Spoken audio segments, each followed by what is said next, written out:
So I feel like sometimes the most interesting movies to watch are the ones that show the jobs you wouldn't do for all of the money in the world. I mean, you have a better chance of me writing, directing, and starring in a Hollywood movie about getting stuck at the bottom of the ocean than you do of me ever getting 300 feet under sea level. I like my oxygen unlimited and my panic attacks optional. What can I say? Last Breath tells the daring true story of seasoned deep sea divers who battle the raging elements to rescue their crewmate trapped hundreds of feet below the ocean's surface after a costly accident occurs. Now, I'm one of those guys who believes that enjoying a great dad movie has become a yearly tradition like no other at this point. I mean, you look back at films like Ford v Ferrari, Air, Dunkirk, and if you're someone who wears New Balances and loves mowing the lawn, you've been eating pretty good lately. And this film has dad movie written all over it. I mean, it has all three of the essential components: a brave, down and dirty protagonist,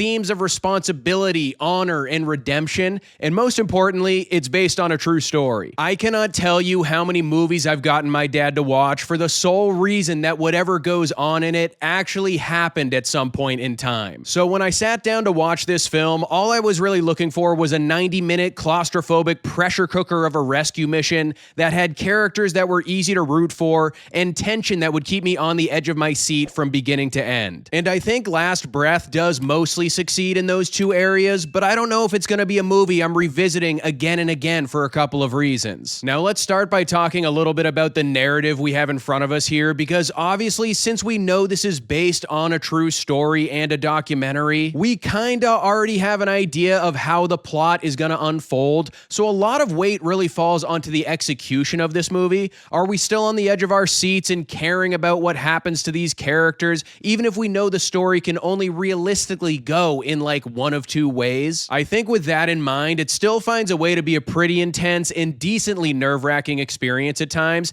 Being a tight 90-minute movie, there's just enough meat on the bone here to get us invested in these characters, watch disaster strike, and find out how it all gets wrapped up in a bow at the end. I do think the last 20 minutes are probably stretched out further than they should be, and even though it's a relatively short experience, you're kind of ready for it to be over by the time the credits kick in. Now, this is definitely one of those movies that lives and dies by its performances, because there really isn't much going on the whole time outside of one man being in peril and the rest of the team putting their heads together to find a way to rescue him. The main draw of the cast here is obviously going to be Woody Harrelson, and I've always been a fan of his. He has this relatable quality about him, like they just found him on the street and put a camera in front of his face. He's a bit of an everyman in that regard, and he's solid here, but he's not doing anything that will be regarded as close to his best work. The same goes for Simu Liu and Finn Cole, who round out this trio of characters that we're following here. They don't really have the resources to dish out memorable performances because everything they do is reactive to this accident they find themselves in the middle of. They all do what the script asks of them, but just don't expect them to really bust out many monologues over the course of this film is what I mean. Now, a big reason you go to a movie like this in the first place is for the thrills it can provide, and projects like these really benefit from the big screen theater experience,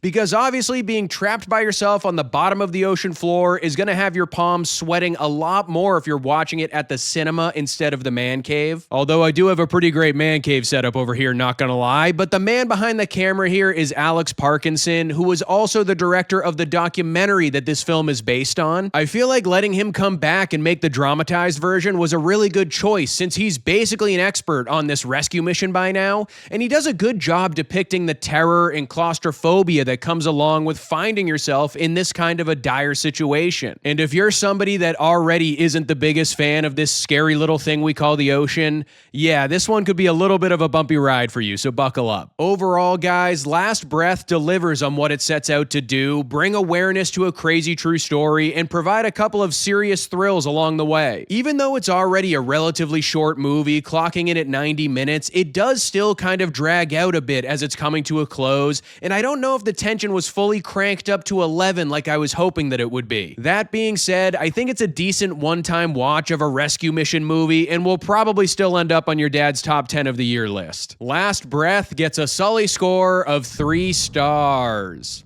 So that's my review for the latest survival film. What do you think is your favorite movie from that genre? I probably have to go with The Martian from Ridley Scott, but let me know in the comments below what you think. Don't forget to like this video and subscribe to the channel if you haven't already, and I'll see you guys at the next one.